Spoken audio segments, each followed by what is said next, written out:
todos os que vão nos ouvir posteriormente. Bem-vindos a mais uma aula de Patologia das Edificações. Hoje eu estou muito feliz que logo após a semana acadêmica, né, onde escolhi um dos temas, foi da quarta-feira passada, tratar sobre inspeção predial. Então, alguns dos itens eu vou falar novamente hoje e também falar na próxima aula, né? Então, hoje nós começamos o assunto de engenharia diagnóstica, depois inspeção predial, que já seria praticamente o nosso trabalho de grau B lá, que é o trabalho principal, onde eu vou solicitar mais uma entrega nesse trabalho para fazer alguma revisão, né? E a gente debater sobre os assuntos do trabalho que fica melhor, que daí cada um vai trazer a ideia do trabalho em si. Você já sabe como vai ser o trabalho? Tem ideia como que vai ser? O trabalho da disciplina, que é o ponto principal da disciplina, é vocês fazerem um relatório da inspeção predial de uma edificação, tá? Então vocês vão ter que ir lá, fazer a vistoria na edificação, tirar foto e começar a redigir o relatório. E mais próximo ali do final, eu vou deixar sempre um tempo para o final da disciplina para mim pegar os relatórios de vocês e nós debater sobre eles. Tirar dúvidas, né, do que pode ser isso, o que pode ser aquilo, a fim de auxiliar vocês numa redação melhor e sair daqui apto, né, a fazer um laudo de inspeção predial e saber tranquilamente responder quesitos de perícias, né? Então, essa que é o mais importante da disciplina, que eu acho como fundamental.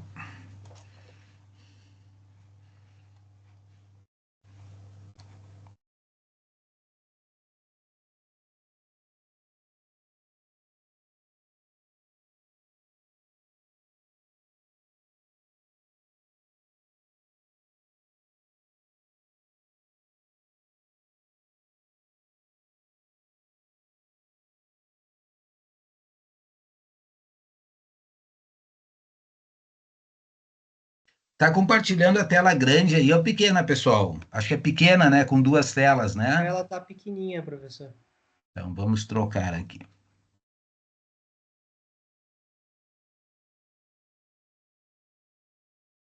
Professor, quanto à edificação, ela pode ser, de repente, a nossa casa? Eu prefiro que não, a não ser que ela tenha bastante problema. Eu prefiro que vocês peguem uma edificação já com maior complexidade, entendeu? Até talvez a faculdade serviria como... Da faculdade eu não gostaria, porque eu já tive dois trabalhos da faculdade, até posso disponibilizar para vocês. Ah, bem, Então, eu então... já fiz do prédio da oficina ali, já fiz do prédio principal, já fiz lá da arquitetura. Então, já tive trabalhos de toda ele. Então, para não repetir, né?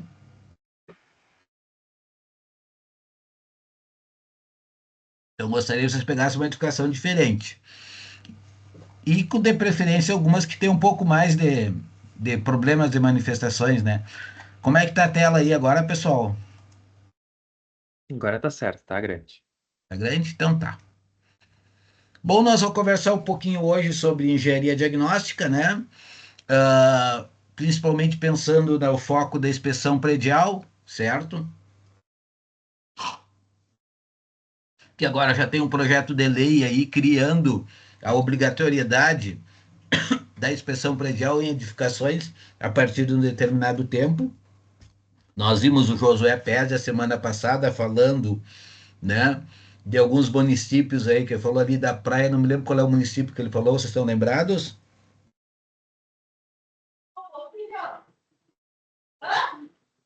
E Porto Alegre, né, que já tem então a obrigatoriedade de ter laudos de inspeção predial.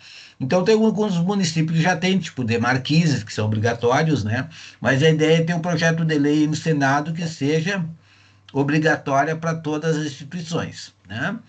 Qual é o objetivo? É fazer um check-up de como, de possibilidades que a gente venha a prevenir acidentes, né? Então, vai ser um instrumento que cria a exigência da inspeção prévia e periódica das edificações, destinada a verificar as condições de estabilidade, segurança construtiva e manutenção.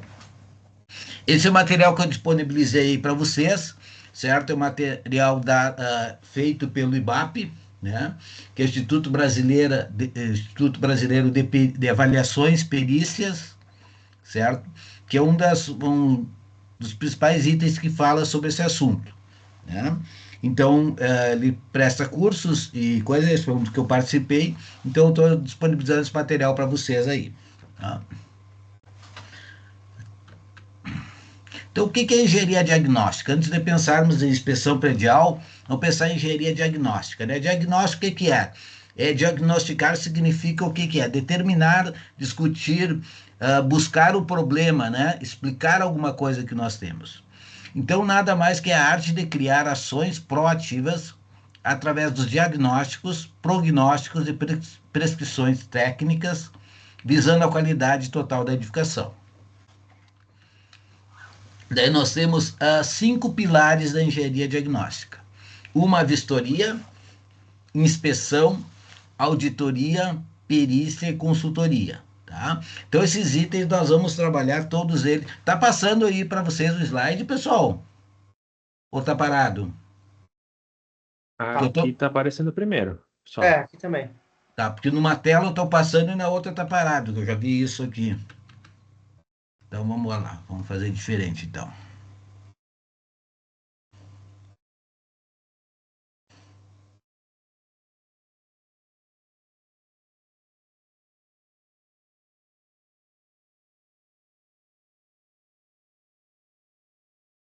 Vou colocar aqui, então, vou deixar ele assim pequenininho, tá?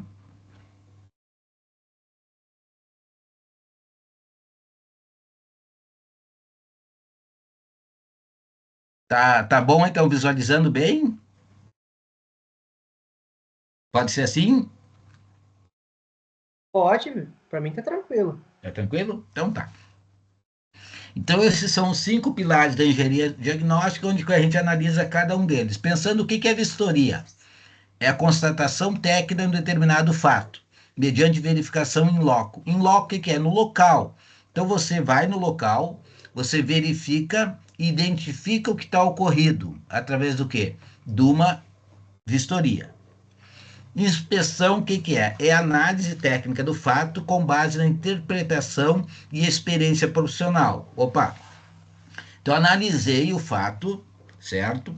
Estudei, evidentemente, essa experiência profissional, até não digo só experiência profissional, mas capacitação técnica do profissional em conhecimento, né, em busca de leitura e de estudo sobre isso, aí fazer a inspeção. Auditoria já é um atestado técnico ou não de conformidade do fato. Tá? Então, eu estou auditando, estou buscando para ver se tem conformidade aquele determinado sistema construtivo, aquele material, aquele uso, né? Qualquer fato a ser utilizado. Perícia é determinação da origem, causa e mecanismo da ação do fato. Então, eu fiz uma perícia, fui lá, determinei a origem, a causa, por que ocorreu, né? E consultoria, o que é? É a prescrição técnica a respeito do fato. Então, eu estou auxiliando alguém, certo? A explicar o fato ocorrido. Então, essas são as principais ferramentas, as 5 ferramentas que nós trabalhamos da engenharia diagnóstica, né? Então, exemplo da aplicação das ferramentas. Então, se fala muito via APC, né? O que seria? Vistoria, inspeção, auditoria, perícia e consultoria. Então, o que nós vamos ver? Então, em primeiro lugar, se eu vejo uma foto ali, o que significa cada um deles? Vistoria, eu fui lá no local, certo? E constatei que existe uma trinca de 45 graus, certo? Daí, baseado na minha experiência, no meu conhecimento técnico, eu considero que a inspeção seria o dar um diagnóstico de recalque de fundação, né? Auditoria, eu a partir disso aí, eu fazer um projeto e uma sondagem daquilo ali, certo? Perícia seria eu fazer uma investigação e determinar as causas possíveis desse recalque de fundação, no qual veio as fissuras, as trincas, certo? E inspeção e consultoria, eu fazer uma intervenção de reparo. Tá? Então, eu já diagnostiquei o problema, determinei, vou fazer o reparo, o que eu vou fazer? Vou lá fazer uma consultoria para ver se esse reparo está fazendo conformidade. Ok? Então, aí eu tenho umas 5 ferramentas dando diagnóstico numa causa específica. Conseguiram entender, pessoal? que significa, então? Vistoria, inspeção, auditoria, perícia e consultoria? Tranquilo?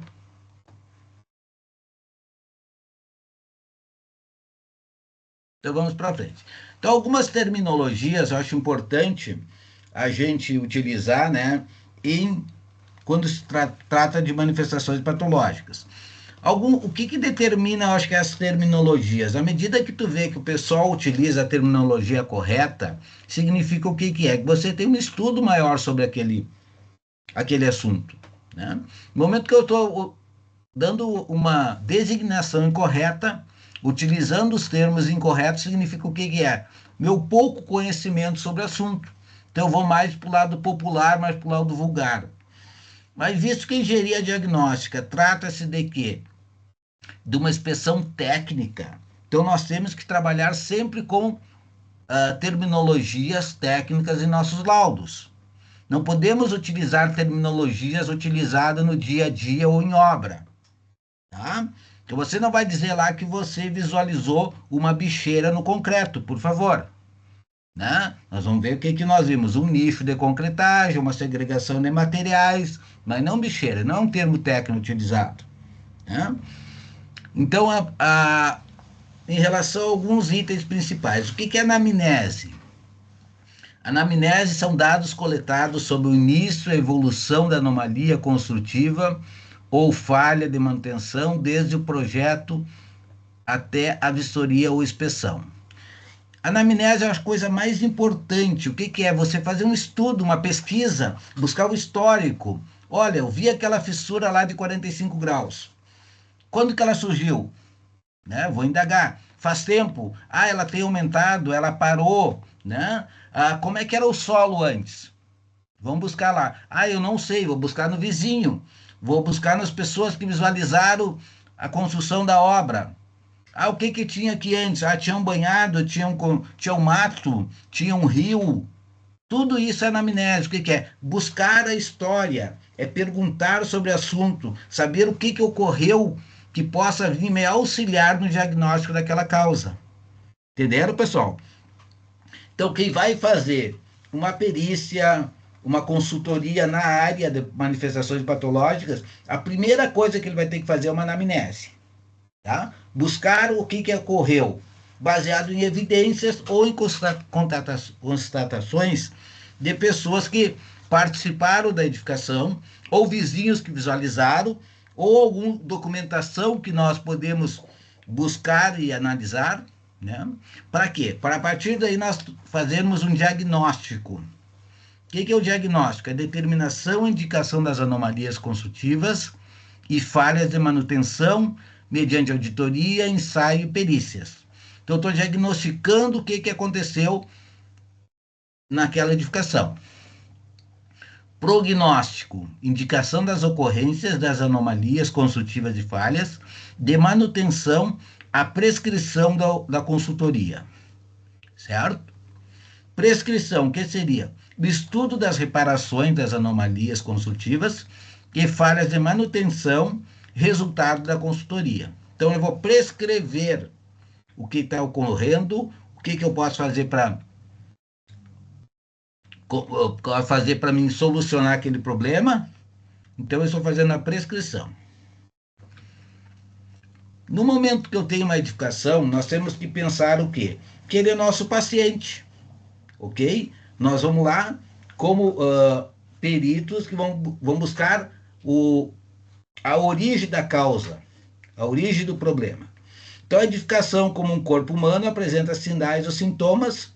Um profissional habilitado, engenheiro, arquiteto, assim como o médico, é quem pode identificar corretamente.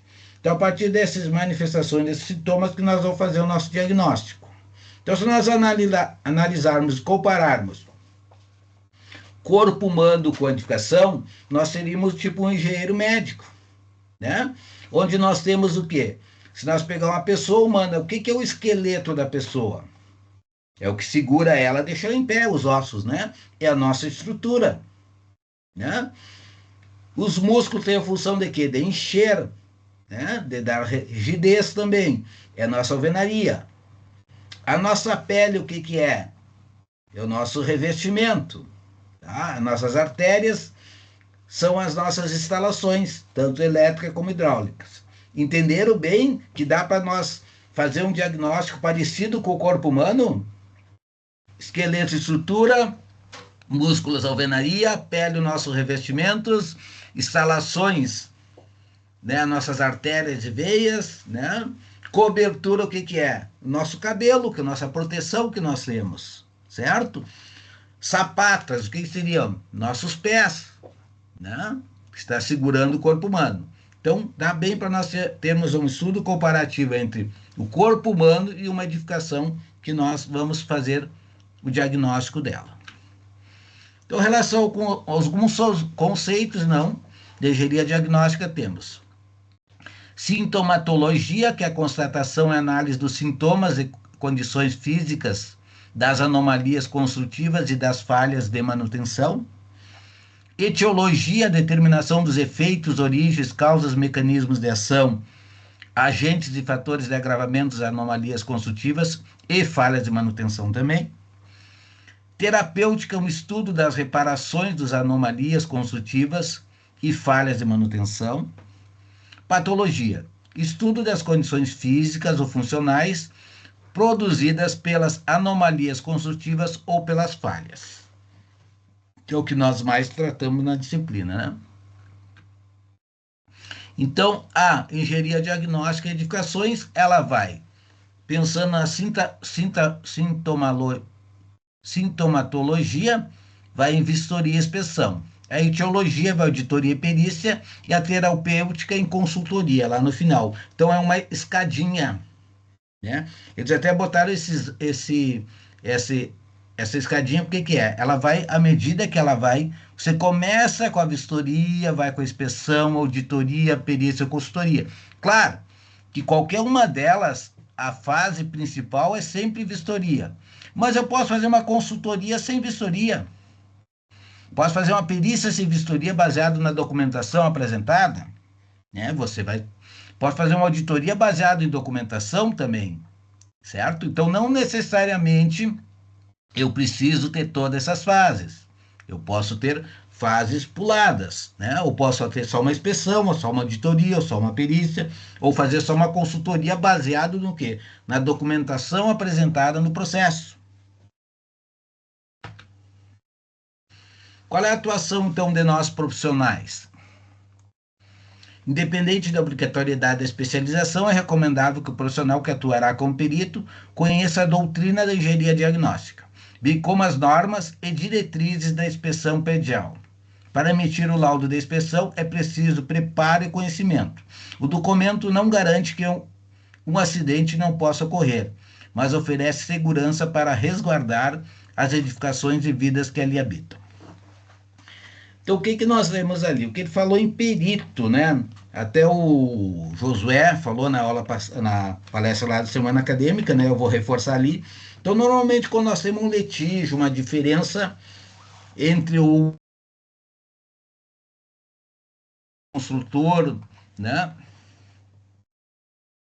Ou alguma obra, quem vai decidir isso é a justiça, né? Então, entra com uma ação, o proponente vai entrar com uma ação na justiça e normalmente o que o juiz vai fazer? O juiz é um leigo, ele não sabe o que é uma fissura, não sabe o que provocou essa fissura, o que é uma trinca, né? Não sabe as manifestações patológicas. Então o que ele vai fazer? Ele vai ser auxiliar de técnicos, né, que esclareça a ele, que elucidem a ele, certo, sobre o fato para ele tomar a decisão correta baseado na legislação.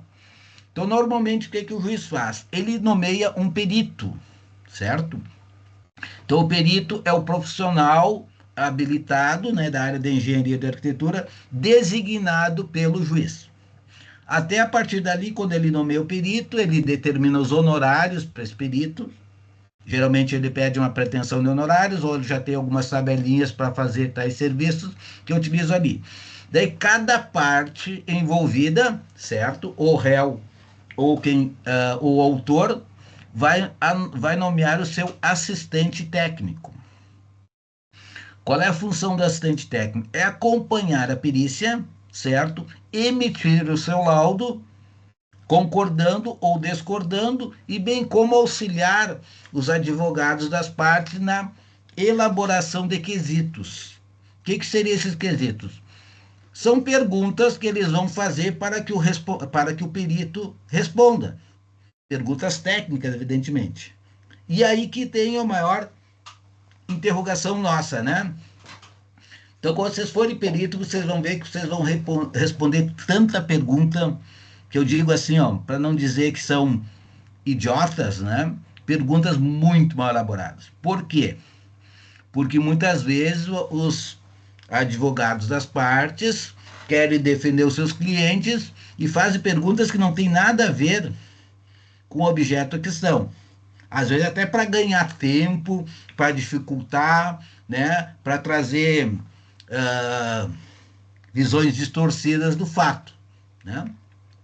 Então, você se prepare sendo peritos, aí vocês vão responder muita coisa que não tem nada a ver com o objeto dali, mas tem que responder, né? Porque o juiz não sabe se tem a ver aquilo ou não, tá? E como assistente técnico, você também vai auxiliar o teu cliente a fazer as perguntas corretas, fazer as perguntas que buscam resultado em favor do teu cliente.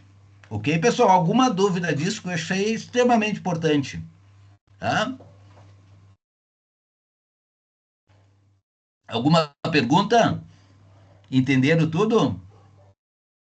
Hã? Por enquanto, entendido. Então, eu posso fazer uma pergunta para vocês? Posso, né, Carlos? Pode Pode. ter mais que um assistente técnico? Hã? Para cada parte? Não Hein? consigo pensar em nenhum motivo porque não poderia. Exatamente. Então, sei lá, eu estou fazendo um litígio ali que envolve levantamento topográfico. Eu posso pegar um topógrafo que vai dar um parecer para o meu cliente e posso pegar um engenheiro que vai fazer outra parte de cálculos e volumes, entendeu? Então pode ter diversos assistentes técnicos, tudo em função do caso que está sendo discutido. Normalmente, então, como que se faz? O perito é designado e pago pelo juiz, pela justiça. Na verdade, pago não. Normalmente, quem pede a perícia é que vai pagar. O juiz determina, faz com que eles depositem no fórum e depois o fórum emite um alvará, né, para o perito ir lá retirar os seus honorários a partir depois da entrega à perícia, certo? Podendo, às vezes, solicitar um adendo de honorário. Já fiz isso muitas vezes, né? Porque surgiu novos quesitos, desenvolveu novas perícias fora da proposta inicial, então você pede o adendo de honorários. E daí, dado o alvará, você recebe os honorários. E os assistentes técnicos, daí não entram no processo, são pagos diretamente pelas partes, que é o serviço melhor que vocês têm, viu, pessoal? Economicamente, o melhor é você trabalhar como assistente técnico. Porque o perito, o que ele vai? Muitas vezes o juiz vai determinar a perícia lá, né? E vai receber baseado no que ele determina na tabela dele. E o assistente técnico, você vai pedir para o seu cliente o honorário que você quiser. Eu fui assistente técnico, ainda sou da Caixa Federal, em diversas perícias e obras que nós temos aí. Então, ano passado não teve muito, mas o ano retrasado, há 2 anos, 3 anos atrás, eu devo ter feito assim mais de, bota umas quase 100 laudos de assistência técnica, acompanhando peritos de ações judiciais que teve de clientes contra a Caixa. Então, o que eles fizeram? Tinha problemas lá na edificação, em vez deles entrarem diretamente em ação contra a construtora, eles entraram com o agente financeiro, que é a Caixa Econômica. O juiz não quis discutir quem era a culpa ou de quem era, se era da Caixa, do construtor, do condomínio, do proprietário, não. Ele mandou fazer a perícia. E a Caixa, daí, para não ter o perito sem ter nenhuma assistência técnica, nomeava nós para participar. Então, eu participei muitas, né? Além do mais, eu também sou credenciado da Caixa para fazer laudos de danos físicos, Eu fico muito feliz de não atuar na área de Porto Alegre, senão eu estava perdido. Imagina só quanto que demandou de trabalho nessa área. E o que teve de normativo da Caixas aí, cartilhas e cartilhas em relação a isso aí, né? Por causa dos nossos alagamentos que nós tivemos de enchentes nesse último período aí. Mas fiz muitos aqui nessa área aqui de Teutônia ali, de um rio ali que deu muitas perdas, fiz diversos laudos, né? Mas tudo como assistente técnico da Caixa. Que é o outro, eu faço como assistente técnico da Caixa para acionar o seguro ou não, né? Mas em relação à Caixa não tem problema. Houve dano, causa externa, eles pagam facilmente. Vamos seguir aqui então. Então, entender a questão dos profissionais envolvidos no litígio? Sim, né? Então, o que nós temos? Alguns históricos aqui de acidentes, né, prediais que tiveram nos últimos anos. Então, aqui só para ter uma ideia, aqui começou em 95, o edifício Atlântico teve falha na execução da estrutura, onde teve um tombamento do prédio, 28 vítimas fatais, depois 97, 98, 99, até 2011. Só para ter uma ideia de que existem problemas nas edificações, que existem falhas graves, com vítimas fatais, né? Não são só problemas de mapeamento lá de revestimento, existem acidentes graves também, né? Então, essa distribuição, o que nós temos dos acidentes prediais por determinados elementos? Então, os mais comuns ali que nós temos, o que é? 58% é revestimento. E dos revestimentos, qual é o que nós temos? É retração, né?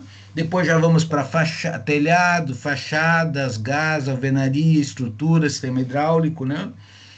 Mas o principal mesmo é revestimento. Ainda bem que esse é o principal, que são de fácil correção. Em relação às manifestações patológicas, né, e causas, isso aqui eu não vou conversar porque foi parte de todo o conteúdo da disciplina até agora, né? Então, digamos ali, caso A, B, C, D e F. Então, o que eu tenho? Manifestações patológicas devido ao que é? Corrosão da armadura, que pode acontecer devido a ferrugem, né, que dá uma umidade, reage com aço, né? Ele começa a dar despassivação do aço, ele aumenta de volume, ele incha, né? Ele causa a fissura e depois causa o desplacamento, né? Devido ao quê? Agentes agressivos que nós temos nos ambientes, ou dióxido de carbono, cloro, sulfatos, né?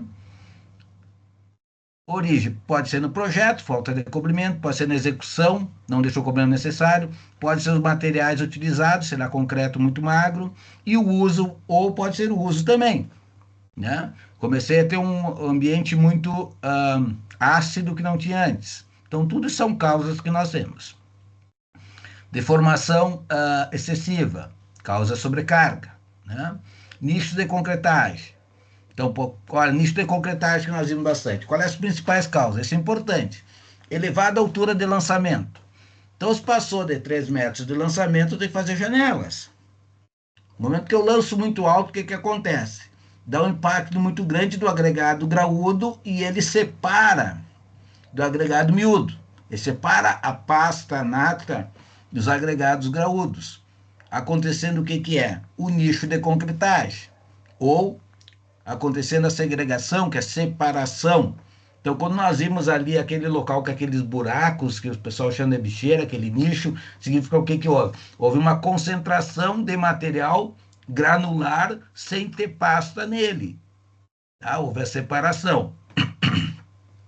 Então, a causa essencial do nicho de concretagem é segregação, devido ao quê? Elevada lançamento do concreto à altura, excesso de armadura pode ser, adensamento inadequado, trabalhabilidade inadequada do concreto, porque daí ele não conseguiu se deslocar, né?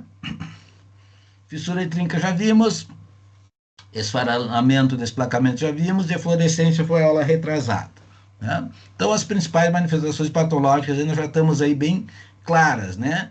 com o caso A até o F. Essas são as mais ocorridas, já vimos bem mais que isso. Inspeção predial, o que é então? Então, a inspeção predial nada mais nada menos que é uma atividade que possui norma e metodologia própria, denominada de check-up, que classifica as deficiências constatadas na edificação, aponta o grau de risco observado para cada uma delas e gera a ordem de prioridades técnicas com orientação ou recomendações para a sua correção. Então, isso aqui nós vamos ver a matriz Guth, tá? As próximas aulas, que foi aqui até o José nos questionou se eu ainda dava a matriz Guth. Sim, é o ponto básico, né, da inspeção predial, nós fazemos a matriz Guth, que eu quero que vocês façam. Para alguns casos, né? Alguns casos não tem como fazer, né? Mas para vocês vão determinar o que é gravidade, urgência e tendência. Vai ter uma aula somente isso. Então, a inspeção predial, vocês vão ter que determinar o que é. Toda irregularidade predial que tem, estabelecer as providências e responsabilidades, analisar o sistema construtivo da edificação, seja ele da estrutura, da alvenaria, esquadria, revestimento, fachada, impermeabilização, todas as instalações, elétrica, hidráulica, gás, né, pluvial, os equipamentos também tem que ser analisado, elevador, bombas, ar-condicionado, tudo isso são elementos a serem vistoriados para uma inspeção predial. Não pode ficar nada de fora. Diferença, anomalia e falha. Bom, isso nós já vimos, né? Anomalia é o vício construtivo, projeto, material, execução, e falha é o vício de manutenção, plano, procedimento e operação. Tá? Toda vez, então, que eu tiver um vício construtivo ou anomalia, certo? Eu vou ter uma responsabilidade. Toda vez que for uma falha, uma responsabilidade ou do responsável técnico ou do consultor ou de ambos, né? Uma falha, não, já pode ser de manutenção, que pode ser lá do uso por parte do proprietário. Classificação, então, das anomalias lá, endógenas, exógenas, naturais e funcionais. As endógenas são os vícios de projeto, materiais de execução da construção. Endo é interno, que eu estou vendo, né? Exógenas são danos causados por terceiros, são causas externas, né? Bom, as endógenas é aquilo que nós vimos lá, né? A fissura, mapeamento, eflorescência, né? Todas as manifestações patológicas que nós vimos até aí são endógenas. As exógenas são causadas por terceiros. Então, se elas foi uma fissura devido a um acidente, uma pancada no veículo, né? Daí a causa externas. O esburcinamento, geralmente, ele entra numa falha exógena, tá? Porque é uma pancada externa que eu tenho. Ela pode entrar como endógena também. Por quê, pessoal, que pode entrar como endógeno esburcinamento? Vamos lá, vamos discutir?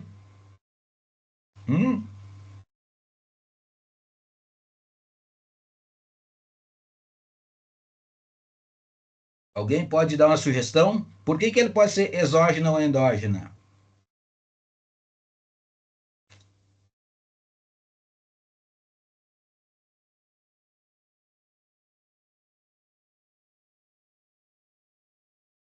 Ele pode ser, normalmente ela é exógena, por quê? Porque é uma causa externa, está pronta a obra, deu o cantinho lá, alguém foi lá e bateu, quebrou.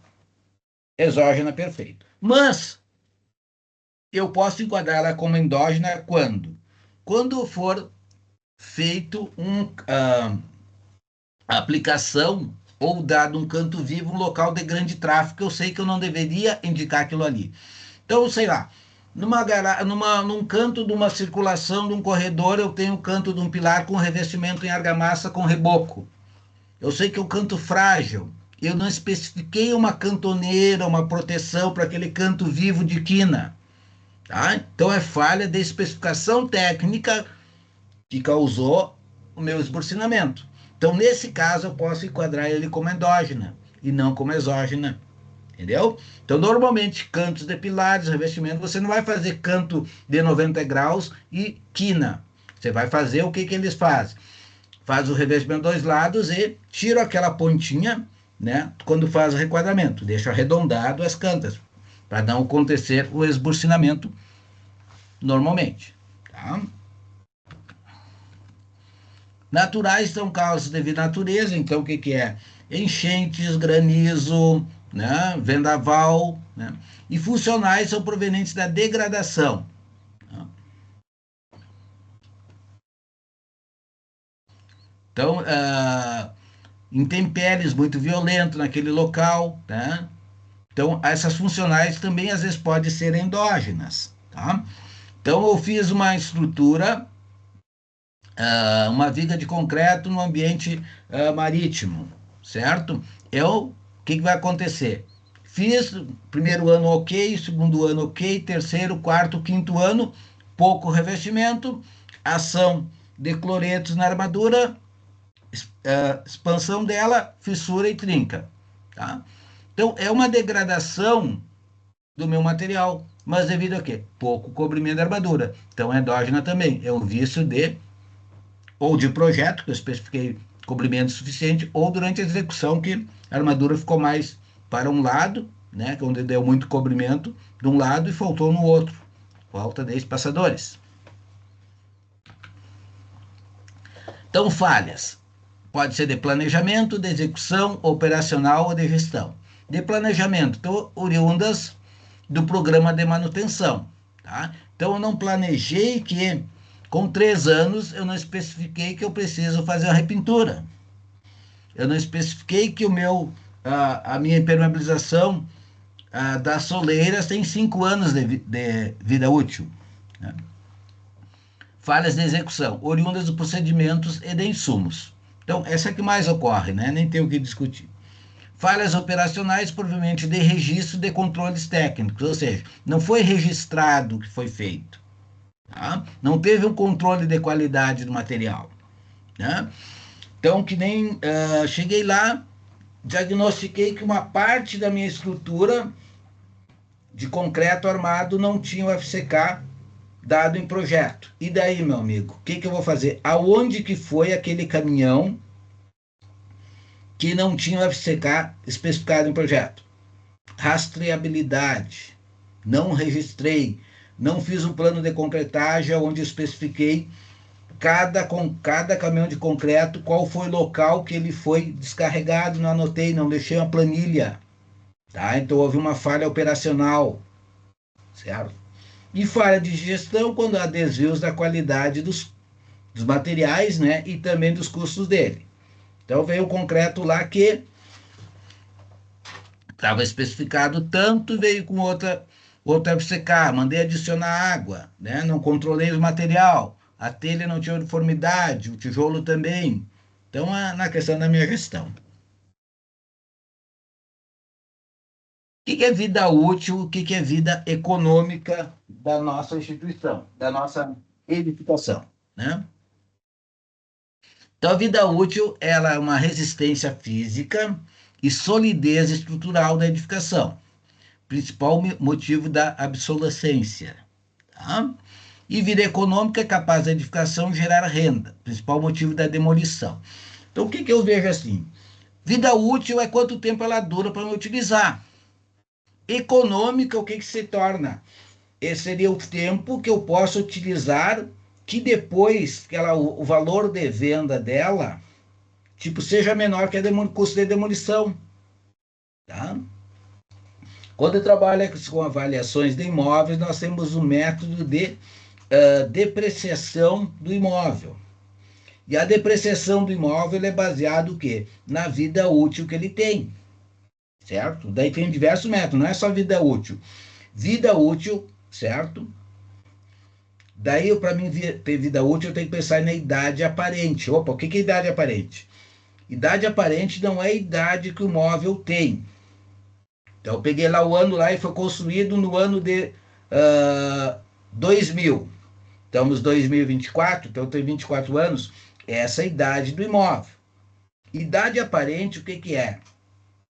É quanto ele aparenta ter baseado na idade que ele tem real e o desgaste, estado de conservação, de manutenção que nós temos. Tá? Então, aquele imóvel tem 24 anos, mas está ótimo, está perfeito, posso manter com 24? Sim. Olha, tem 24 anos, vai estar detonado, não houve repintura, está por um mofo, cheio de fissuras. Então, a vida útil dele, ela é bem maior, tá? Então, o que que eu pensar? Eu pensar que o móvel tem uma vida útil de 70 anos, eu vou se enquadrar nesse grau de depreciação dele. Ele tem 24 anos, opa, mas está acentuada a degradação dele e já está com 50, ou seja, já está com 80 ou 70% da vida total dele, ok?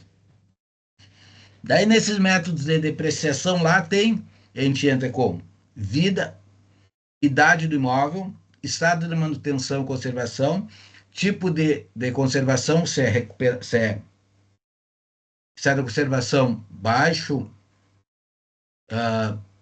médio ou alto, né? Estado de conservação, reparo simples, desculpa, estado de conservação ruim, regular, reparos simples, reparos importantes, né? E bom, evidentemente, novo, tá? Padrão de acabamento também entra, né? Ok? Edificação. Sistema construtivo com desempenho incorreto, aliados a alterações da edificação e aos inevitáveis erros de projeto de execução, provocam o aumento das manifestações patológicas, evidente, né? Então, se eu tenho desempenho ruim, né, vou ter aumento de manifestações patológicas. As manifestações patológicas, degradações não previstas, responsáveis por parcela importante da manutenção.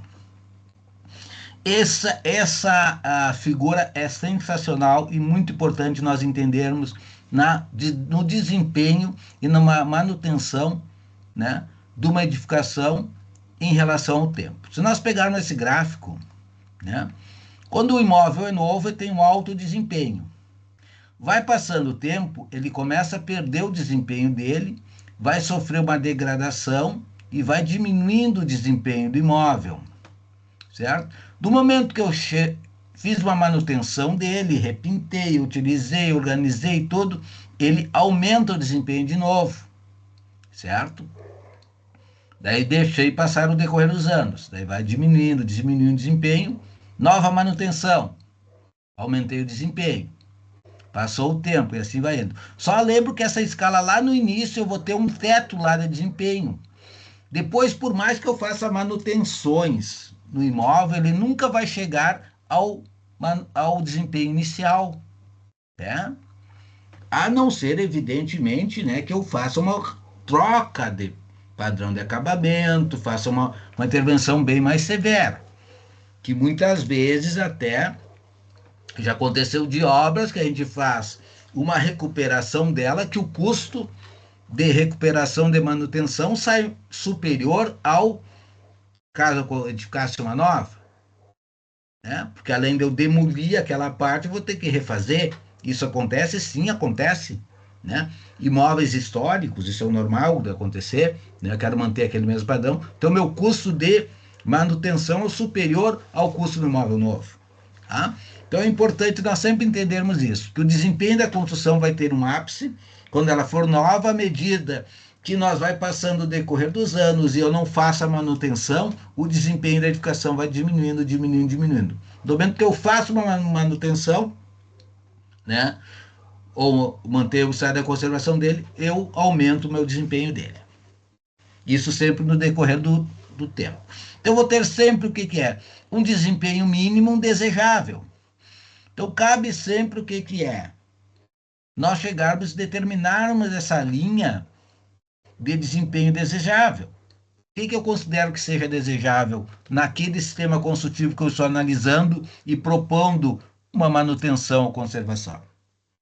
Ok? A manutenção predial deve iniciar na fase da implantação do projeto arquitetônico, que é uma manutenção preventiva, manutenção corretiva, que é após a construção. Guardo estreita vinculação com a manutenção preventiva, que é a pré-construção. Ou seja, antes de eu fazer a edificação, eu já tenho que pensar em como que eu vou fazer a manutenção. Então, exemplo.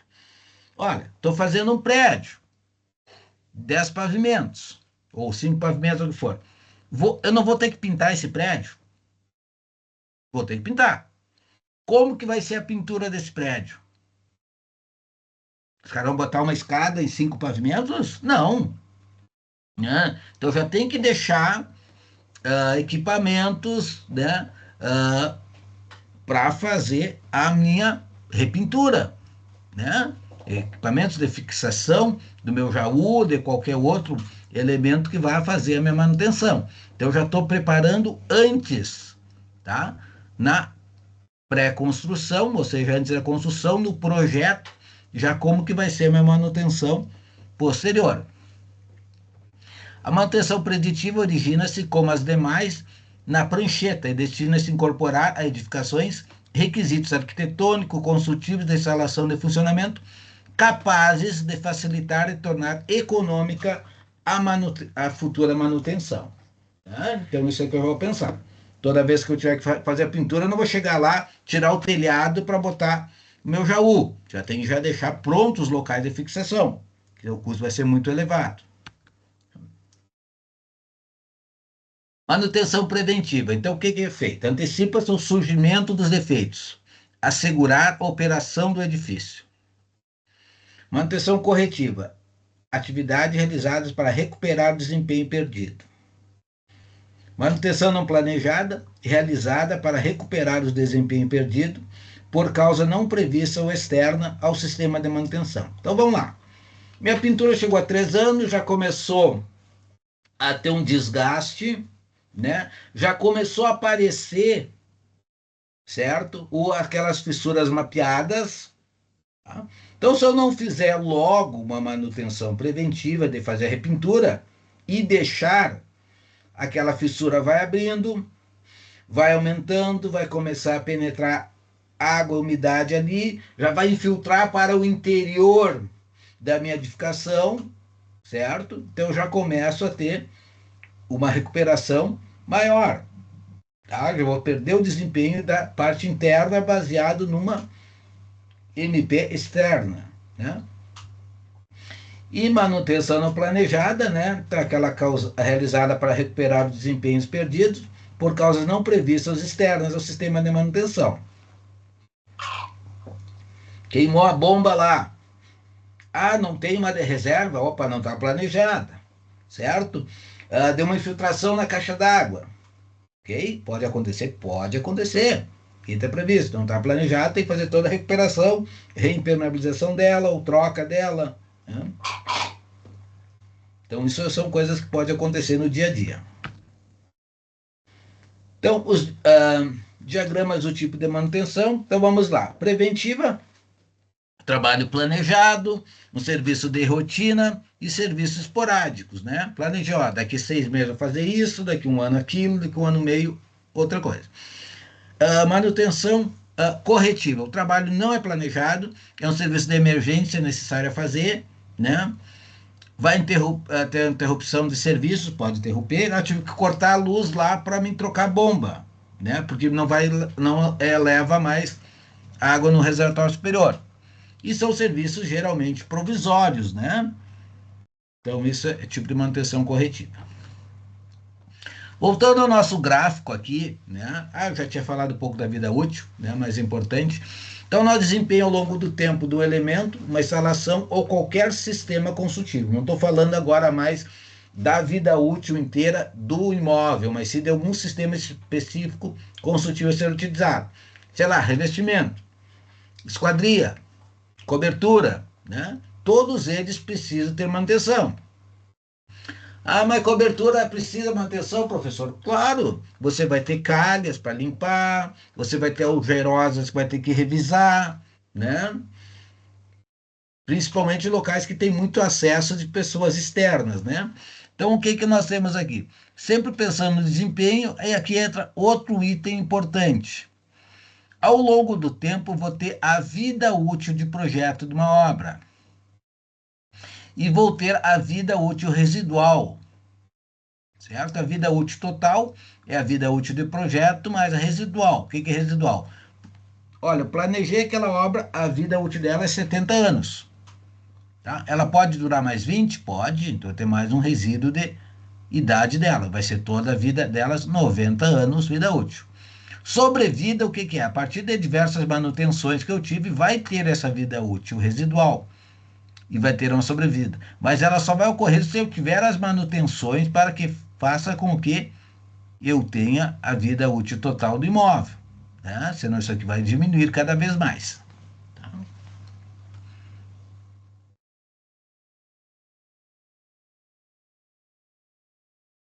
Então, né, dentro do projeto, da vida útil do projeto, o que que eu tenho que pensar?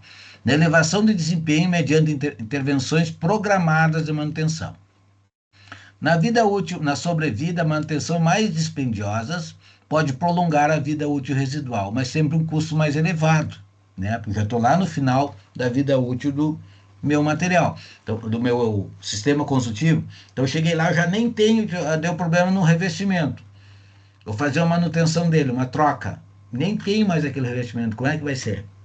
Né? Então, por isso, se torna necessário trocar todo o revestimento, por quê? Porque eu não encontrei mais aquele lá do mesmo padrão, tamanho e cor e tudo igual, né? Qualidade da manutenção predial. Então, a avaliação do estado de manutenção e condições do uso deve sempre ser fundamentada considerando os graus de riscos e perda precoce do desempenho dos sistemas, frente às constatações das anomalias, especialmente das falhas encontradas.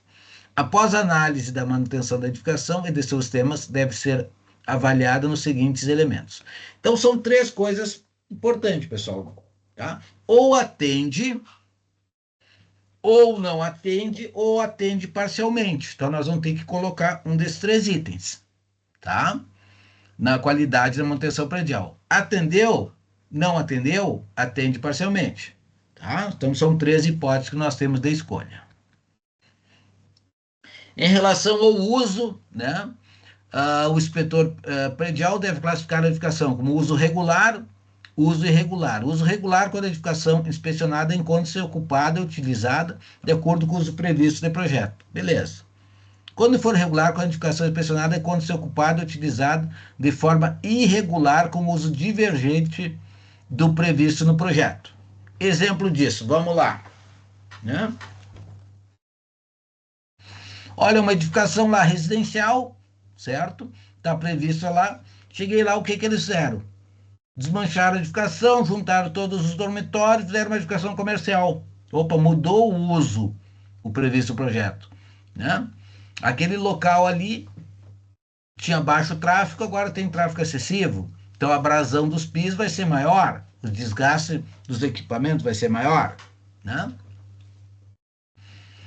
Tinha um dormitório, eu desmanchei ele e fiz ele virar uma cozinha. Também muda completamente. Tá? Então eu já estou fazendo uso irregular daquela dependência. Estou fazendo uso irregular daquele imóvel.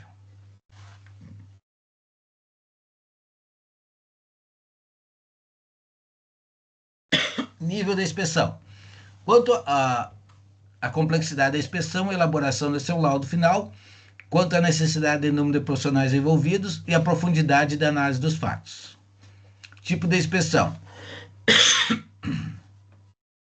Define a natureza do sistema ou elemento construtivo a ser inspecionado. Então, o que que eu vou fazer? Vou fazer a inspeção na estrutura, na alvenaria, na fachada, na instalação. Tá? Então, vou ter que determinar o sistema construtivo que eu estou utilizando e para cada sistema construtivo utilizado, nós vamos determinar o nível de inspeção a ser classificado ele. Tá? Então, o nível que nós temos, a inspeção pode ser nível 1, 2 e 3. Tá? Nível 1, elaborada por profissionais habilitados em uma especialidade, edificações com baixa complexidade técnica e manutenção e de operação de seus elementos e sistemas construtivos. Tá? Então, baixa complexidade. Nível 2, elaborado por profissionais habilitados em uma ou mais especialidades. Então, eu já tenho mais de um tipo de profissional envolvido para mim ter uma inspeção de nível 2. Edificação já com média complexidade técnica, de manutenção de operação e de seus elementos e sistemas construtivos. Nível 3, elaborado por profissionais habilitados, mais de uma especialidade, cujo trabalho pode ser titulado como de auditoria técnica, edificação com alta complexidade técnica, de manutenção e operação de seus elementos e sistemas construtivos. Olha só, no trabalho que eu fiz de um semestre, Mas quase todo mundo faziam o trabalho nível 1. E teve um grupo que disse assim, não, é um trabalho, eu estou simulando. Então, nós vamos fazer um trabalho de nível 2. Então, fulano e beltrano do grupo vai ter especialidade em fundações. Ciclano e Beltrano vai ter especialidade em revestimentos. Então, são duas especializações diferentes. Então, eles fizeram um trabalho de nível 2, tá? Então, estão simulando mais de um profissional, mais de uma especialidade de cada um, para aumentar o nível da inspeção predial que eu tenho. E mais de um profissional trabalhando na inspeção. Grau de risco. Critério de classificação das anomalias e falhas constatadas em uma inspeção predial, classificadas considerando o impacto do risco oferecido aos usuários e ao meio ambiente e ao patrimônio, dentro dos limites da inspeção predial, naquele local que eu estou vistoriando, né? Então, o grau de risco pode ser mínimo, médio e crítico, tá? Crítico. Risco de provocar danos contra a saúde e a segurança das pessoas e o meio ambiente. Perda excessiva de desempenho e funcionalidade, causada por possíveis paralisações, aumento excessivo de custo de manutenção e recuperação, comprometimento sensível da vida útil. Olha o que o José falou sobre grau de risco crítico, né? Sobre a questão da infiltração lá, da soleira, né? Assista a palestra depois, vamos pensar. Médio, risco de provocar a perda parcial do desempenho e funcionalidade da edificação sem prejuízo à operação direta desse sistema e de autorização precoce. Tá? Então, sem prejuízo, o crítico é com prejuízo, né? E o mínimo, risco de causar pequenos prejuízos à estética ou atividade programável planejada, sem incidência ou sem a probabilidade de ocorrência de risco crítico irregulares, além de baixo ou nenhum comprometimento do valor imobiliário. Então é que nós temos o seguinte, quando vocês fazem a vistoria no trabalho de vocês lá, vocês vão ter que botar cada sistema de consultivo, né? E determinar o risco, o impacto de risco dele, tá? Ou seja, o grau de risco. E para cada um deles nós vamos ter que determinar, é crítico, é médio ou é mínimo. Então aí que vai dar a discussão, por isso que é necessário vocês elaborar e nós debater junto, né? Vou deixar espaço na aula para nós pegar o trabalho de vocês e entender a diferença entre um e outro.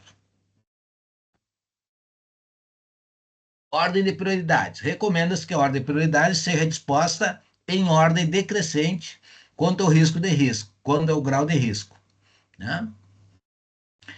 E intensidade de anomalias e falhas, apuradas através de metodologias técnicas apropriadas à GUT, ferramenta de gerenciamento de risco, através da metodologia gravidade, urgência e tendência. Tá? Ou pode ser uma FEMEA também, né?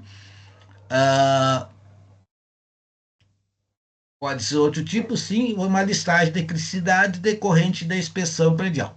Eu, no trabalho, vou querer que faça a matriz GUT, tá? Gravidade, urgência e tendência, para cada sistema consultivo utilizado. Depois nós vamos pegar um exemplozinho de laudo que é melhor. Responsabilidade do profissional. É limitado ao escopo do trabalho contratado, frente aos sistemas analisados de nível de inspeção contratados, bem como aqueles da própria atividade profissional do engenheiro e do arquiteto. Então, nós não podemos fazer inspeção predial de elementos que nós vamos ter uma habilitação. Sei lá, motores elétricos, tá? Nós até certo limite podemos determinar alguma coisa. Agora, fazer uma inspeção interna do motor lá do coisa já é para um engenheiro eletricista, um engenheiro mecânico, o que for, né? Não engenheiro civil, né? Aí entra muitas questões também, tipo assim, estruturas metálicas, pessoal. Ó, estrutura metálica. Então, olha a limitação do engenheiro civil. Responsabilidade do engenheiro civil perante estrutura metálica. Responsável por projeto de estrutura metálica. Então, nós podemos projetar uma estrutura metálica, certo? E podemos acompanhar a montagem da estrutura metálica. Então, o que eu fiz? Eu projetei a estrutura metálica, foi para uma empresa metalúrgica que executou a estrutura metálica.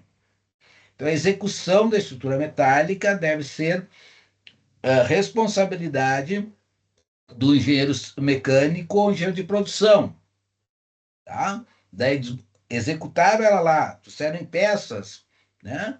Soldaram, montaram tudo lá, desmancharam ela toda, trouxeram para a obra. Opa, aqui na obra é conosco. Engenheiro civil responsável pela montagem da estrutura metálica. Okay? Projeto e montagem, execução, engenheiro mecânico ou de produção. Entenderam a diferença? Então, tudo que eu for fazer de inspeção predial que refere-se à execução de uma estrutura metálica, o engenheiro civil já não tem habilitação. Entendendo-se o que é execução, tá, pessoal? Porque às vezes a gente pensa que execução, a gente fala, está executando a estrutura de concreto, está executando a estrutura metálica. Opa, está fazendo a montagem da estrutura metálica. A execução dela, a união das peças, a ligação, seja ela por rebite, por parafuso, por grampo, certo? Especificada no projeto pelo engenheiro civil, é feito na empresa de responsabilidade do engenheiro mecânico de produção. Ok, pessoal? Entenderam? É bom saber isso, até onde vai o nosso limite enquanto profissional credenciado junto ao CREA, tá? Expressão predial. Então, sei lá, eu posso entrar nas edificações, analisar as áreas comuns, como térreo, guarita, jardim, estacionamento, colocar um item, áreas comuns.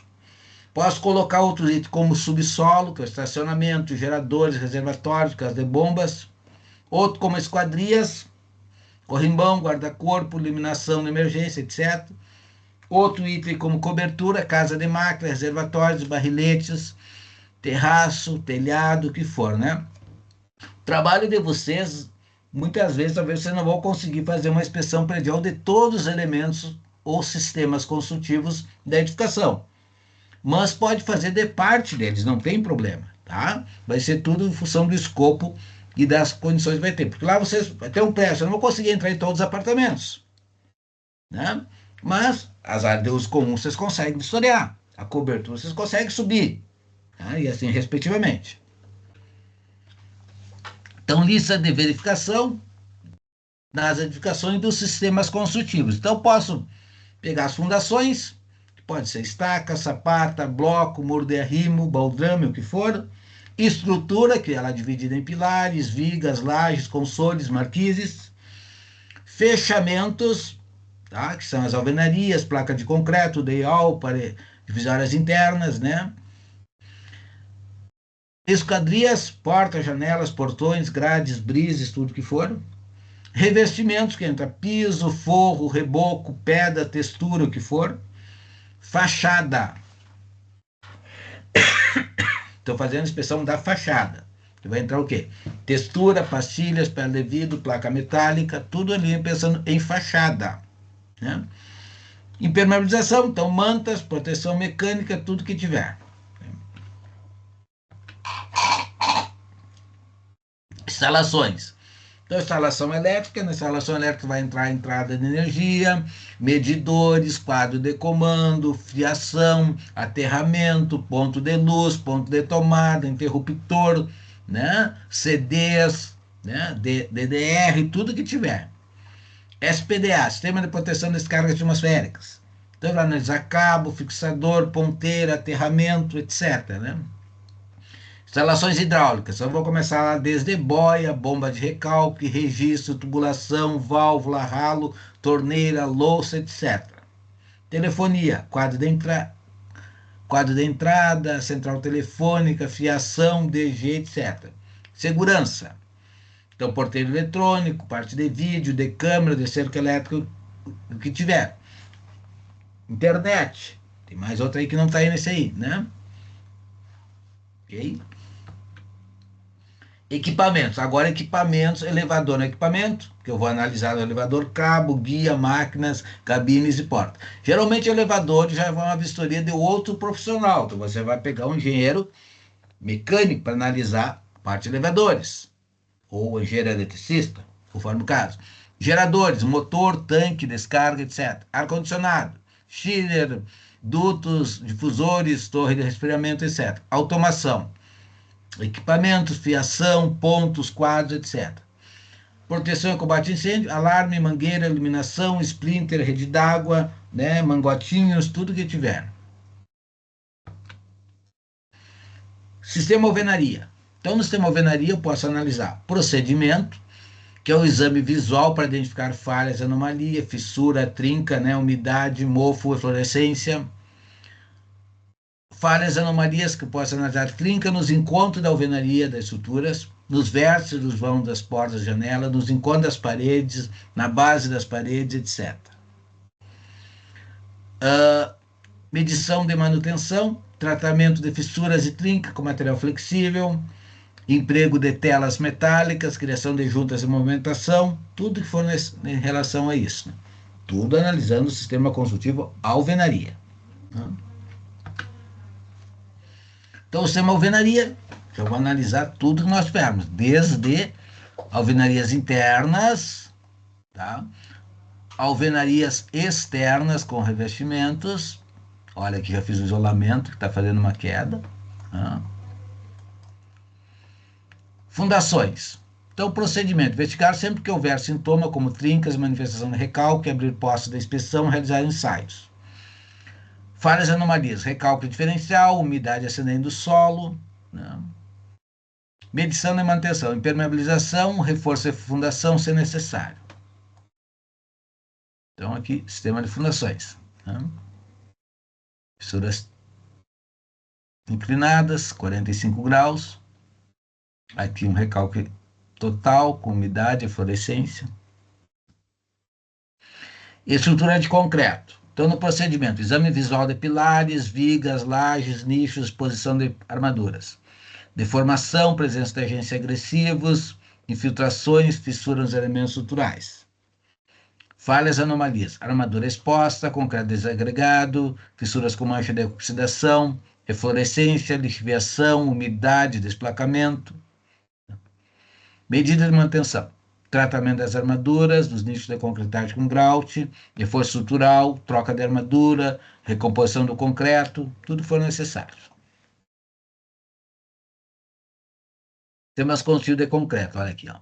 Então, aqui eu tenho uma degradação total na estrutura de concreto. Ó. Corrosão direto da armadura, diversos pontos. Despassivação do aço, certo? Fissuras, lascamento, perda de seção. Tem tudo aqui, perda de seção, parte mais crítica. Então, revestimento, fachadas. Procedimento. Exame visual para identificar falhas, anomalia, teste de percussão ou de arrancamento. Então, pessoal, ali, ó, teste de... Eu não gosto de usar esse teste de oco, pessoal. Acho que o termo mais correto é teste à percussão, tá? Não tem som oco, não oco. Som cavo. A norma determina o que é. Então, eu vou fazer um teste à percussão para determinar peças ou revestimento com som cavo. Som cavo é aquele som diferente, né? Que eu sinto que existe a presença de ar na interface entre o revestimento e a minha base. Que ele dá um som cavo, dá um som diferente, dá um eco nele, né? Falhas, anomalia, desplacamento, perda de aderência, infiltração, eflorescência, fissuras higrotérmicas, etc. Medida de manutenção, lavagem, pintura periódica, revisão de rejuntes de pastilhas, de cerâmicas, calafetação de rufos algerosas, vedação dos meios, etc. Estrutura de concreto. Exame visual dos pilares, das vigas, das lajes, dos nichos, exposição da armadura, verificação de deformação, presença de agentes agressivos, infiltrações, fissuras dos elementos estruturais. Falhas, anomalias, armadura exposta, concreto desagregado, fissuras com mancha de oxidação, eflorescência, lixiviação, umidade, desplacamento.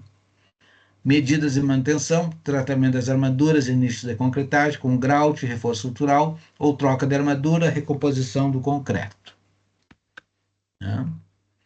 Então, o sistema revestido de fachadas, o que eu tenho aqui? Descolamento de pastilhas, fissuras, já umidade, que talvez alguma eflorescência já esteja aparecendo. Cobertura. Então, inspeção visual da cobertura, da estrutura, seus componentes, telha, cumeira, calha, sistema de fixação, falhas e anomalias, escorregamento de telhas, oxidação de calhas, rufos e parafusos de fixação, infiltração, goteira, deformação da estrutura de madeira, ataques de insetos, que seria o cupim, né? Medidas de manutenção, verificação periódica do sistema de fixação e apoio de telhas, limpeza dos condutores pluviais, renovação da pintura de proteção e de calhas de rufos. Tá? Aqui, então, tudo que eu vou analisar no sistema de cobertura. Instalações elétricas, avaliação do estado do procedimento dos equipamentos elétricos, das caixas elétricas, centro de medição, análise de contas de energia e atestado de medição. Falhas e anomalias, tomadas, interruptores com aquecimento e falhas, problemas de sobrecarga, queima de condutores, etc. Medidas de manutenção, substituição dos componentes, interruptores, tomada, disjuntores e redirecionamento dos circuitos de proteção elétrica. Aí, ó. Olha o monte de probleminha que eu tenho, olha aqui, que horror isso aqui, né? Instalações hidráulicas, já está no final os procedimentos, os sistemas consultivos, né? Então, verificação das bombas, limpeza, vazamento, aqui é limpeza de caixa d'água, né? De tudo que nós tivemos, de fossa, de filtro, tudo que tiver, né? Vazamentos, ruídos, vibrações de filtrações nas áreas molhadas, nas áreas de passagem, análise das caixas d'água, fissura, filtração, corrosão. Anomalia, ocorrência de vazamentos ou infiltrações, né? Ou os dois também, né? Manutenção, medida de manutenção, substituição dos componentes, teste de santidade e limpeza. Sistema de instalações hidráulicas. Claro, normalmente você não vai tirar o piso para tirar o forro para fazer a verificação, quebrar uma alvenaria para fazer a verificação, mas quando houver vazamento, infiltração de água, você obriga a tirar peças de forro, quebrar uma alvenaria para verificar a origem, né, dessa falha, né? SPDA e aterramento. Então, inspeção visual, revisão dos seus componentes, fixação, caixas de equalização, aterramento, ensaio de continuidade, etc. Falha de funcionamento e seccionamento.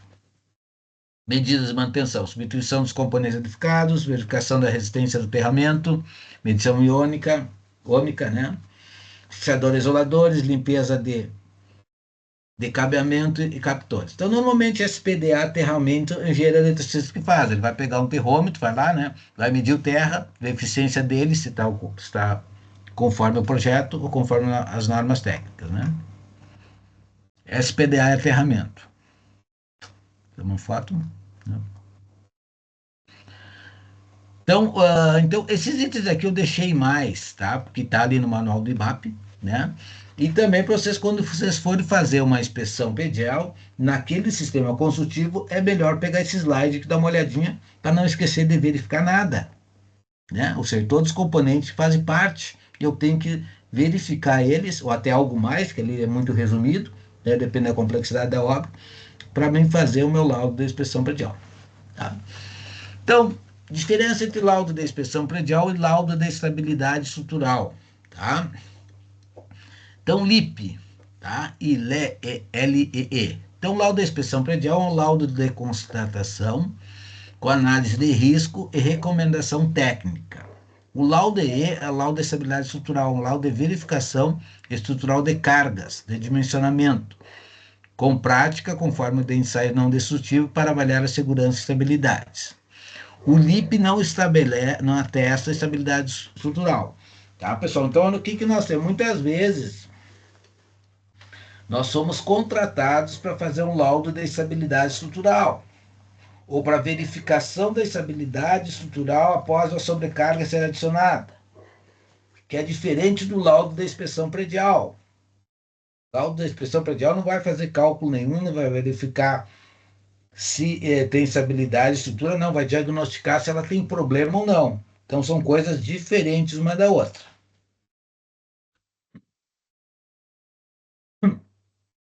Então, algumas alertas, algumas constatações. Então, primeiro, as patologias mais comuns relacionadas à deformação na estrutura se manifestam nas alvenarias como esmagamento de blocos, tá?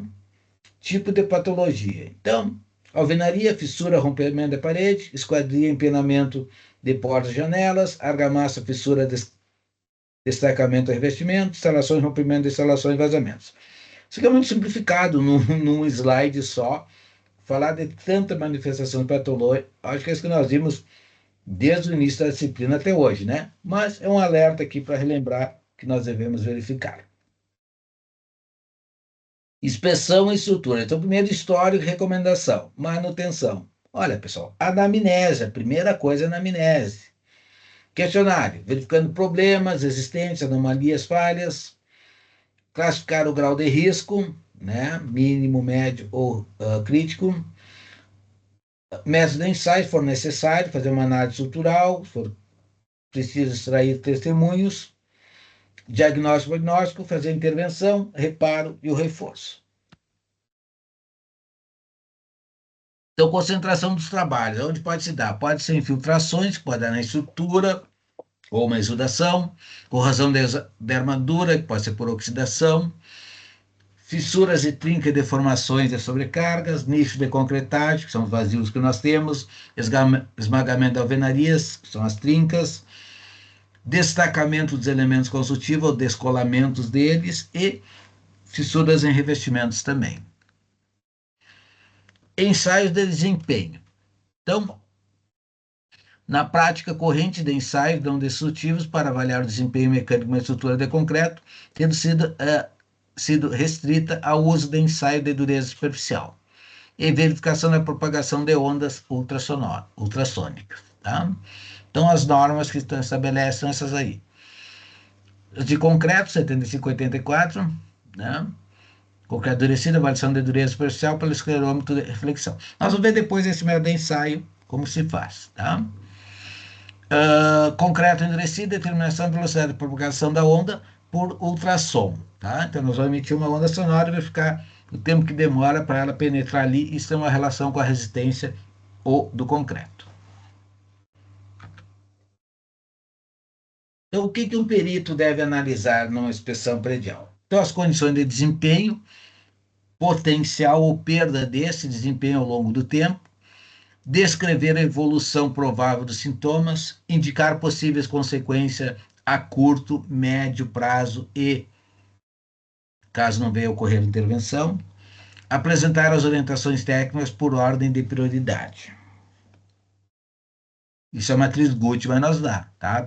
A ordem de prioridade ser que a gente vai indicar para que venha se ocorrer a manutenção e conservação, né? Então, o fluxograma de uma inspeção predial. Então, em primeiro lugar, diligência, determinar o que vai ser, local e data, o edifício, né? O inspetor que vai ser, a técnica que vai ser utilizada na manutenção no uso, qual é a análise, fazer a descrição, resultados, ilustração e finalizamos com laudo. Então, propriamente, é isso aí que vai ser feito no trabalho de vocês. Inspeção predial. Primeira etapa, levantamento dos dados dos documentos. Então, vamos ver se tem projetos, tem memorial descritivo, se tem memória de cálculo, né? Habites, escritura, tudo tem que ver. Entrevista com o síndico.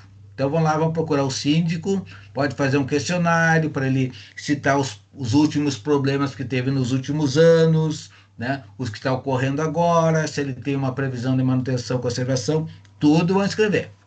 Depois disso, vão fazer a vistoria dos sistemas, determinando o nível de inspeção, certo? E o grau de risco. Quarta etapa, verificação das deficiências, anomalias, falhas. Quinta etapa, classificação do grau de risco. Que esse grau de risco pode ser já na vistoria, né? Já vou anotando ali. Sexta etapa, elaboração da lista de prioridades. Sétima, recomendação e orientações técnicas. Oitava, avaliação da qualidade e manutenção. Nona, avaliação do uso da edificação. E 10ª, elaboração do laudo da inspeção predial. Então, essas etapas não precisa seguir essa ordem, né? Algumas podem ser antes ou depois, mas essas aqui é importante começar, né? Não vai inspecionar tudo e depois buscar os documentos. Procura já no início. Entrevista do síndico, primeira coisa que vocês vão lá para solicitar até que ele libere vocês, diz que é um trabalho da disciplina, né? Que vocês vão fazer um laudo e depois pode até passar para eles uma cópia, né? Do laudo da inspeção que vocês fizeram como a orientação do professor. Então, o LIP, laudo da inspeção predial, não é apenas um checklist com fotografia, é um documento completo que permite uma visão sistêmica, detalhada das condições físicas da edificação, contendo todas as etapas descritas para a realização do trabalho. Tá? Então, isso é o LIP, laudo da inspeção predial. No laudo da inspeção predial, o que deve ser verificado? Aspecto de segurança construtiva e de estabilidade. A primeira coisa que nós temos que determinar o que é. Claro, você vai dar o título do trabalho, o primeiro objetivo do laudo, tem que ser claro no objetivo do laudo, para que serve aquele laudo da inspeção predial, certo? E tem que ter uma posição firme em relação à questão da segurança construtiva e estabilidade, né? Para algum determinado caso, você vai sugerir a imediata evacuação da obra, né? Fazer análise da estrutura geral, elementos de fachada em espaço de uso público, principalmente, porque ali é o que corre o maior risco, né? Vedação e impermeabilização de cobertura, instalações. Não vão fugir de vistoriar a cobertura, pessoal. Vamos subir lá e vamos analisar tudo. Instalações hidráulicas, elétricas de combate a incêndio, analisando desde extintor, elevador, ar-condicionado, né? E tudo que tiver. Revestimento interno e externo, classificação da edificação, na análise de risco, mínimo, regular e crítico, gerar ordem de prioridades dos serviços de reparos, condições técnicas de segurança, uso e manutenção. Próxima aula, o 2, engenharia diagnóstica, depois já vou disponibilizar alguns trabalhos dos alunos que foram anteriores para mostrar para vocês, já mais organizado, ter uma visão melhor. Assim como eu dou exemplos também de trabalhos que eu já peguei na internet. Então, vantagens que nós temos na inspeção predial. Primeiro, auxiliar na revisão dos manuais do síndico proprietário, tá? Quando contratada na época da assistência técnica da consultora, ok? Muitas vezes, o que é? A partir das análises do laudo de inspeção predial, os consultores, para as próximas obras que estão fazendo, já utilizam dados da inspeção predial para deixar mais claro no manual do proprietário. Tá? Preservar a garantia da construção e orientar o condomínio na boa prática das atividades de manutenção. Verificar o estado de conservação e as condições gerais de edificação. Informar subsídios e orientar os síndicos na ordem de prioridades do serviço de manutenção. Olha, o que é prioritário? Nós vamos dizer, primeiro tem que fazer isso, segundo aquilo, depois aquilo. Na matriz Gucci vai ter uma pontuação, e por essa pontuação nós vamos determinar o que é mais importante, considerando gravidade, urgência e tendência. Eles não tem bem claro. Pegamos exemplos depois para nós escolher o que é gravidade, o que é urgência e o que é tendência. Auxiliar, atestar e verificar a evolução do estado de conservação da boa manutenção. Auxiliar nas transações imobiliárias de compra e venda de locação, alertando para eventuais necessidades e reparos importantes. Olha, o cara está vendendo imóvel, chegou lá, olha aqui, ó. Tá aqui, ó.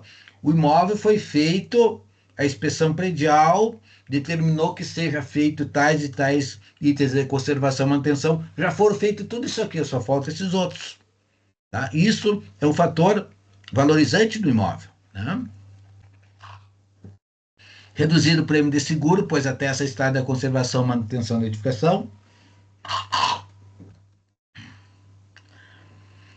Então, tem uma demonstração que eles põem aqui, eu acho que eu vou deixar esse roteirinho, né, mais para vermos depois, quando fizer na prática. Né? Mas o que nós temos? Profissional habilitado, a responsabilidade, a equipe vai trabalhar, o escopo, descrição dos serviços prestados, qual o tipo de informação das normas utilizadas, os subsídios para garantir a manutenção e conservação, que tem menos custos, e o laudo completo de rotinas de manutenção e se há análise de documentos. Então, serviços de profissionais habilitados. Então, obra, reforma, reparo estrutural. Aqui um exemplo, né? Eu posso determinar. especificando cada um deles, né, com fotos. Quando tiver uma falha ou falta de manutenção predial, olha o que pode acontecer, queda de marquise, né? Acho que foi até aquela mesa que ele postou no projeto lá. Baseado nessa queda de marquise lá, foi Capão da Canoa. Eu lembrei que deu obrigatoriedade de inspeção de marquise determinada, acho que a cada 5 anos, todas as edificações, está anotado lá o laudo de inspeção predial marquise, tem que ter um responsável técnico, vai fazer a inspeção, vai emitir emitir o laudo e emitir uma RT, dizendo que vistoriou, examinou e deu parecer favorável ou não ao estado da conservação da marquise, né? Então, caso de um sinistro, né, no curto-circuito por falta de manutenção elétrica, tá? Então, um incêndio pode ocorrer devido à falta de manutenção, né? Aqui um desabamento de uma obra, uma reforma predial, tá? Cortaram os pilares lá que não eram necessários, desabou tudo, né? Demolições, então, remoção de parede portante da estrutura e abertura de seções de viga de concreto da estrutura para passagem de tubulações elétricas. Então, pessoal, olha que paredes portantes, tá? A gente não pode estar demolindo todas elas. Quando tem uma parede que ela está recebendo carga, distribuindo para as demais e sobrecarregando, você não pode abrir ali essa parede, vou colocar uma porta, vou fazer uma janela. Não, tem que ter parecer do projetista, tá? Olha, rasgos e alvenarias, né? Então, rebaixamento da laje entre piso e estrutura rasga uma viga de concreto, estrutura para passagem de tubulação. Então, não vão fazer isso aqui, por favor, né? Falta de execução de instalação, o que eu tenho aqui? Umidade que nós temos, né? Instalação antiga do banheiro com manifestação e vazamento de filtração de esgoto na laje do banheiro abaixo. Então, deu vazamento aqui nessa caixinha. Olha como ficou lá. Mofo bolor, né? Direto. Não dava infiltração, era só umidade. Filtração a gente considera quando há o escoamento da água. Umidade quando só tem as bolhas ela ali, né? Falta de execução da instalação mal feita, né? Então aqui faltou ligação, né? Mais problemas aqui. Colocação do ralo, da tampa do ralo, sobre o tubo com redutor para fixação da caixa. Tá? Muitas vezes o que nós temos? Essa fixação aqui, ó, ela rompe, ela é feita com arame, dá umidade, umedece esse arame, ele é fininho, corrosão nele, corta, quebra, desce a tampa. Às vezes não cai a caixa toda, só desce porque ela fica presa pela tubulação, mas já aumenta a infiltração de água, né?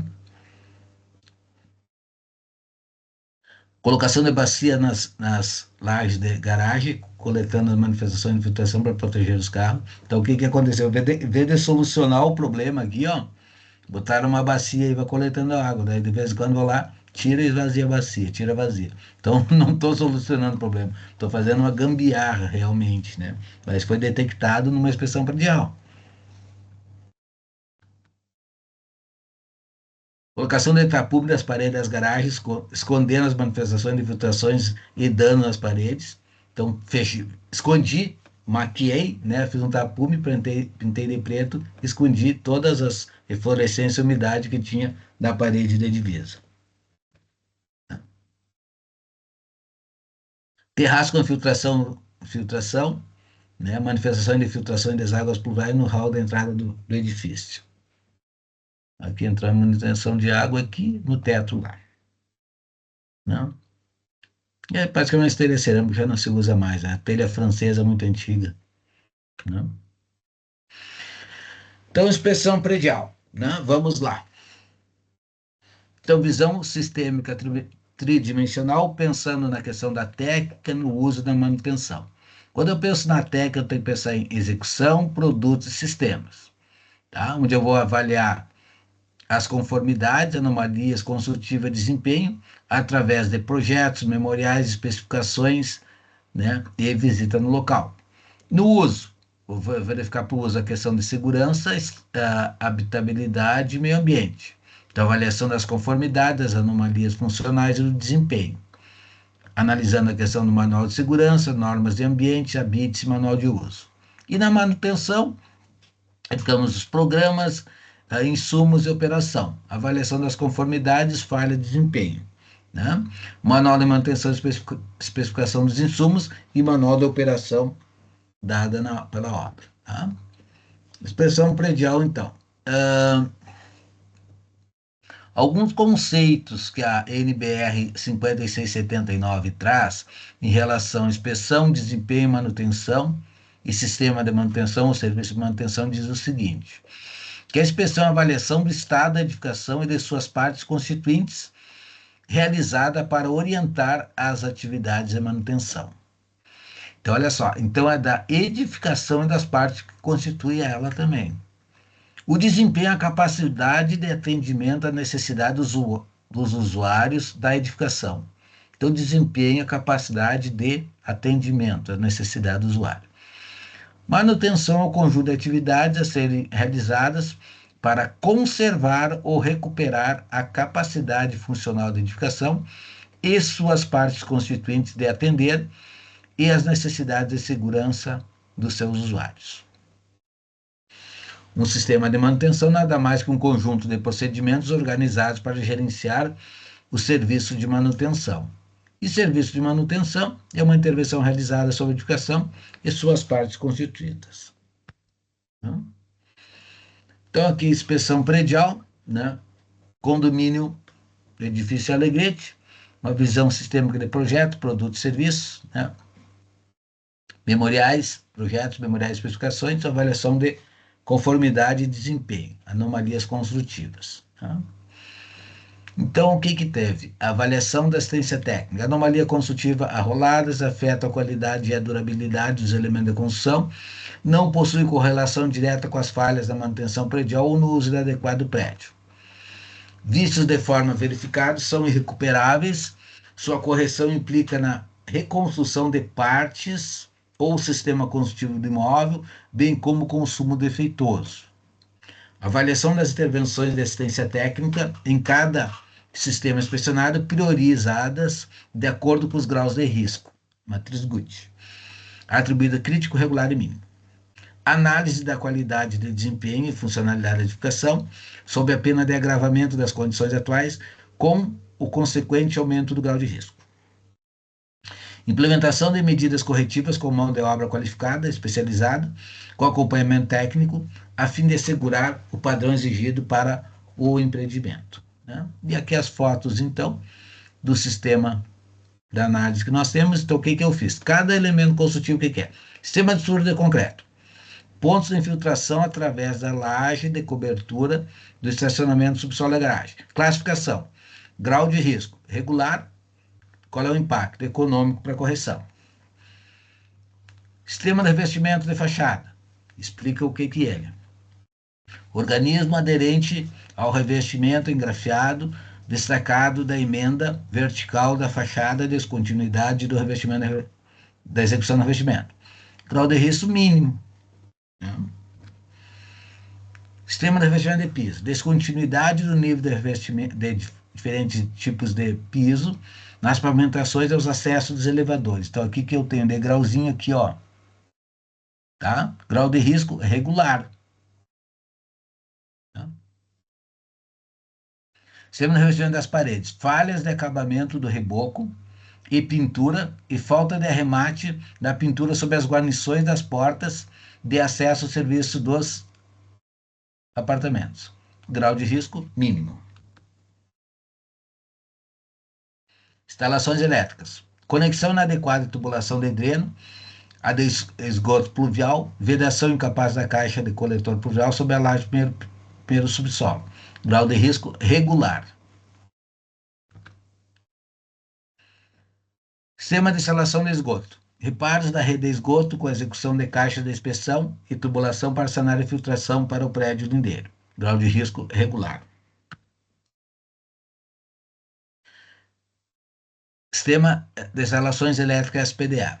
falta de fixação dos disjuntores dos apartamentos no painel de medidores, fora dos padrões técnicos de segurança, fixação dos equipamentos de sinal de TV a cabo descida do SPDA com risco de rompimento. Grau de risco crítico, tá? Impacto econômico para a edificação também. Circulação da escada com desnível de mais de 15 milímetros, 1,5 centímetro, entre soleira das portas. A ausência de pintura nos bordos do topo das portas de entrada dos apartamentos. Grau de risco regular. Sistema de cobertura, casa de máquinas, reservatórios. Caimento inadequado, empoçamento de água nas calhas das coletores pluvial, serviço inacabado da estrutura e proteção nos parâmetros horizontais. Grau de risco regular. Soleiras com falta de fileto nas portas dos banheiros e cozinha, com saliência em relação ao plano de nível dos pisos ambientais. Grau de risco regular. Paredes internas com desaprumo de 0,4%, 1 centímetro a cada 2,6 metros, declividade do piso de 1%, contrária à posição do ralo da área de serviço. Grau de risco crítico.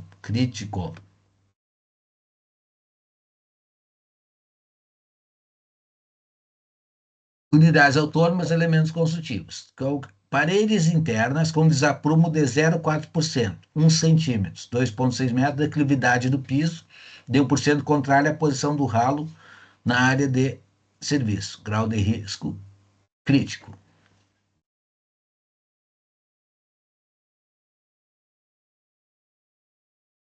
CD menor que o projetado, 4 trilhos padrão de disjuntores do circuito bipolar da direita, não identificado, que seria 2 de 32 originado de 2 circuitos.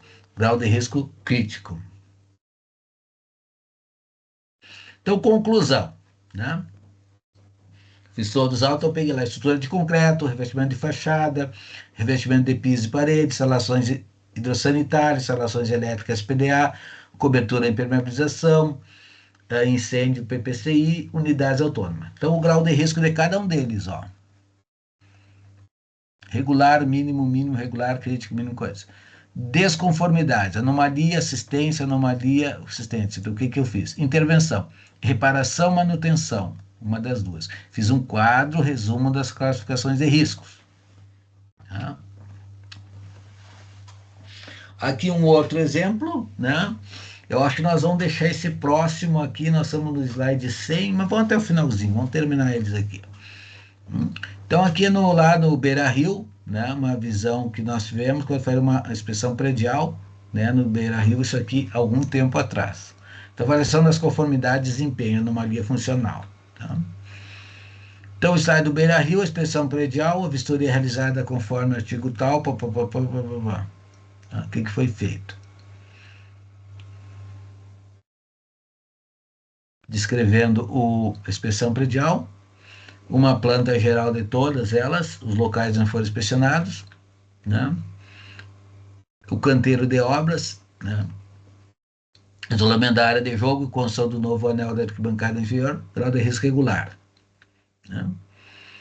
Canteiro de obras, marquise, arquibancada superior, montagem arquibancada do anel inferior, regular também. Demolição da arquibancada, remoção do aterro, grau de risco regular.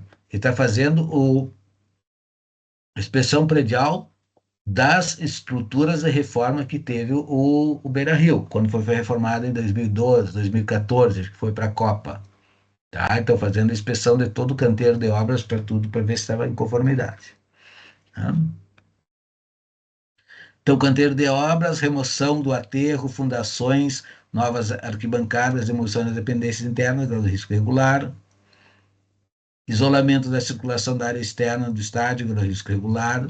E fez um resumo de todos os graus de risco, pegando grau de risco, desempenho, intervenção. Tá?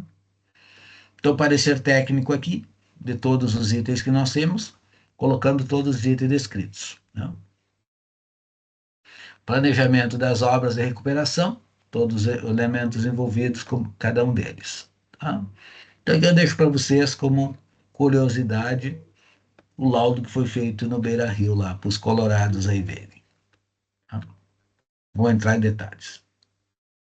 Tá?